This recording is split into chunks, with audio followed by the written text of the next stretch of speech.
Baik muslimin yang dimuliakan Allah, kita sambung pada episod yang kedua. Innal insana li rabbih lakanun wa innahu ala dzalika lasyahid wa innahu li hubbil khairi lasyadid. Sesungguhnya manusia itu sangat ingkar dan tidak berterima kasih kepada Tuhan. Dan sesungguhnya manusia itu menyaksikan sendiri keingkaran.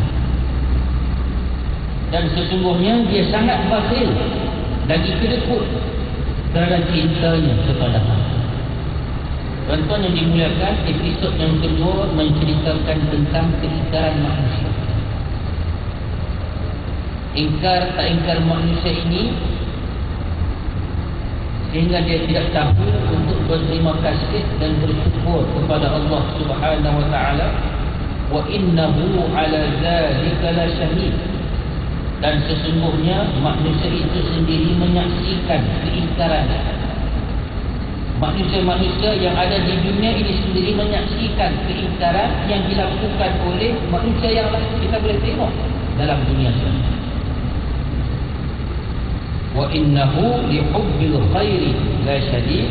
Dan sesungguhnya dia sangat bakhil kerana cintanya kepada harta.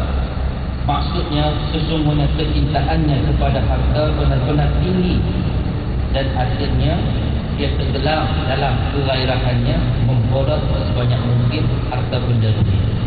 Tuan-tuan, 3 ayat pertama ini menceritakan tentang PN dan perangai manusia. Dan inilah gambaran perwatakan manusia yang ada di hadapan kita sekarang. Saya nak kaitkan dengan isu yang berlaku sekarang. Baru-baru ni kami di Taman Wawasan, mungkin di Taman Lia 1 sampai Taman Lia 11 juga berhadapan dengan perkara yang sama. Bangun pagi, nak keluar sembahyang maghrib, tengok-tengok ada di pintu pagar rumah. Sama ada yang ada putih surat, dia buka dalam putih surat, tengok-tengok dalam itu ada satu kertas A4 headline. Ada menghadapi masalah kewangan, anda punya bisnes tak maju, anda menghadapi bebanan hutang yang tak berkesudahan, tanda soal. Anda punya pelaburan tidak menjadi, banyaklah soal. Jangan bimbang, kami bersedia membantu. Lepas tu tengok gambar yang kedua, gambar Wat Siang kan, kuil rumah ibadat siang. Gambar ketiga, gambar satu orang anak muda daripada Melaka dengan jaket dia apa semua, buka ceria kan. Beritahu nama dia kepada saya menghadapi masalah kewangan selama 20 tahun. Tapi alhamdulillah sejak bertemu dengan Tok Guru telah menyelesaikan masalah. Dia kata, Tok Guru apa? Rumah saya Tok Cak. Gambar yang berikutnya, Tok Guru tadi bagi satu kertas, di dalam kertas tu ada nombor, 4 nombor rumus yang telah siap dulu. Dan anak muda tadi yang pakai jaket tadi pegang sertifikat sport deco, nombor yang sama, tulis bawah nombor tu first prize berapa puluh ribu dia. Saya melihat setiap kali umat Islam di Tawaf ini bakal masuk dalam bulan Rejab, kita bakal menyambut Isra' dan juga Mi'raj. Benda ni berlaku sebelah taman, sebelah Wawasan lah, Jalan Utara Baru. Tak tahu tempat tuan-tuan. Dia masuk beradab, hantar di pintu rumah. Tak tahu berapa yang dia bagi pada budak-budak ni. Dia bagi sekarang ni cubaan untuk memurtadkan umat Islam di Tawau ni sebagai setan. Ini kita kena melihat cabaran yang ancaman untuk memurtadkan kita, menjatuhkan akidah umat Islam. Sedangkan Nabi datang untuk membersihkan akidah kita, wa yuzakkihim, untuk menyucikan akidah kamu daripada perkara-perkara syirik, daripada perkara-perkara khurafat. Tapi sekarang ni, benar ni, tahun-tahun dia datang dalam bentuk yang berbeza. Saya ingat 3 tahun lepas, dia datang dalam bentuk kertas A4. Dia bagi 4. Masih malu-malu ni.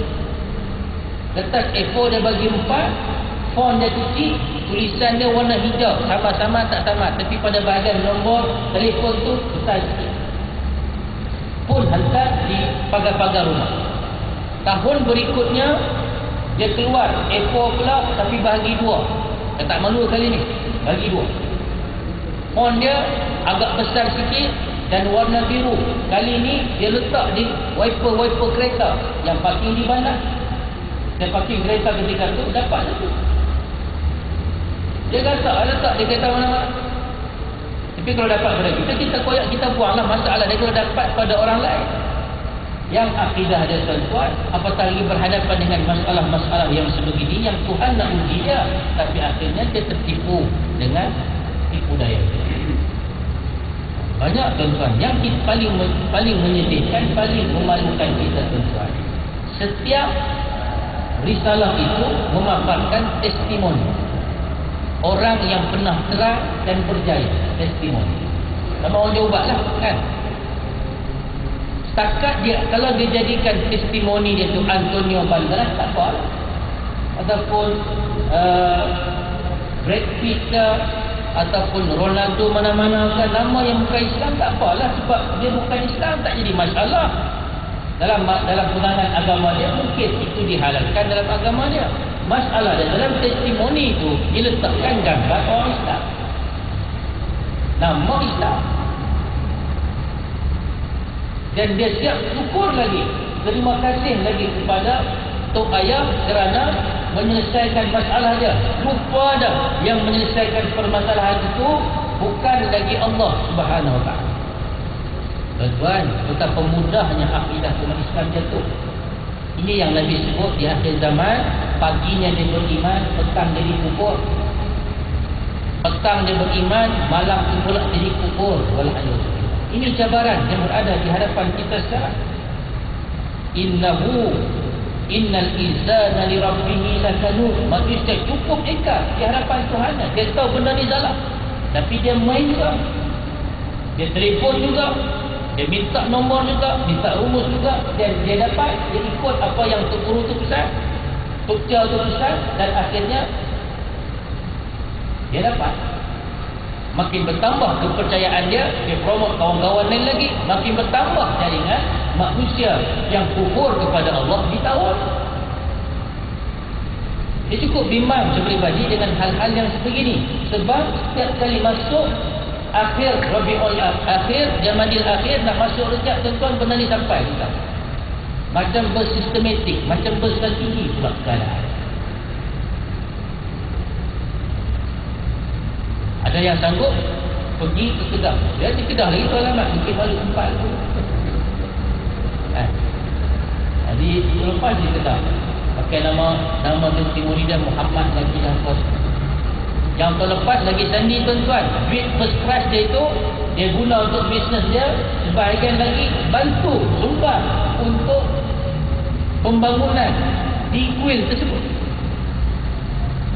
Kok tak nak bagi ke madrasah Darul Hidayah, ke bagi sekolah-sekolah swasta di Tawau, tak apa semua. Bagi kepada gelik pada kuil tu. Keadaan ini cukup. Ini menggambarkan innal insana li rabbih lakanut wa innahu ala dzalika lasyahid. Sudahlah tidak tahu bersyukur dan kufur kepada Allah, manusia lain semua menyaksikan kekufuran tersebut. Muslimin dan hadirin dimuliakan Allah Subhanahu wa taala. Mungkin bahkan di kalangan kita tak terlibat dengan Tokja, dengan Tok Guru yang sebegini, yang berumus-umus. Tapi tak dinafikan juga ramai di kalangan kita yang lebih percaya kata-kata sandrona daripada kata imam sandro. Itu kan sebutan. Betul tak? Sandro ni untuk umur lah betul. Ni nak masuk bulan ni banyak mesti curi kahwin. Tapi mau telefon dulu. Telefon Sandro dulu macam nak tarikh ni. Apa nama pasangan? Acok bin Otto kan? Dia ada rumah semua. Nama pengantin perempuan Dewi Ratnasari bin apa? Nanti dia rumah semua. Bila tarikh sedang, oh tak boleh. Ini kalau dibikin panas rumah tangga. Ya, yang awal lagi dah decide panas rumah tangga tu. Bila panas macam mana buat? Oh, bila panas tak kekal itu rumah tangga. Kad dah hedat. Paksa tangguh, pengantin lelaki paksa tangguh dia yang berdarah dulu. Hati nak kahwin sangat-sangat dah, tapi gara-gara tangguh punya hati dah. Tarikh lain. Lepas daripada cuti, orang buat kenduri, buat masa cuti. Sebab buat masa cuti nak panggil orang datang, nak istihar perkahwinan kita. Itu sebab Allah kenduri masa cuti, bukan main tengok nombor tarikh apa semua yang benar ni. Tapi lebih percaya kata-kata umur dukun tersebut daripada kata terima. Pada kata penguasa agama. Contohnya bentuk kepercayaan itu berlaku. Lupa dah yang kata bagi bahagia rumah tangga, yang nak selamatkan rumah tangga tu, yang nak bagi berantakan, yang nak bagi bahagia apa semua, dah lupa dah bahawa yang menentukan segalanya itu Allah Subhanahu Taala. Tapi gara-gara Sandro tadi cakap demikian, percaya. Ini berlaku dalam masyarakat. Inilah yang dimaksudkan innal insana li rabbih lakanun. Manusia sangat ingkar dan tidak berterima kasih dengan Tuhan. Sebab dalam keadaan manusia begitu rupa, Tuhan masih beri segala macam nikmat yang kita tak minta pun kepada Tuhan. Itu pun manusia masih tidak berterima kasih. Maka akhirnya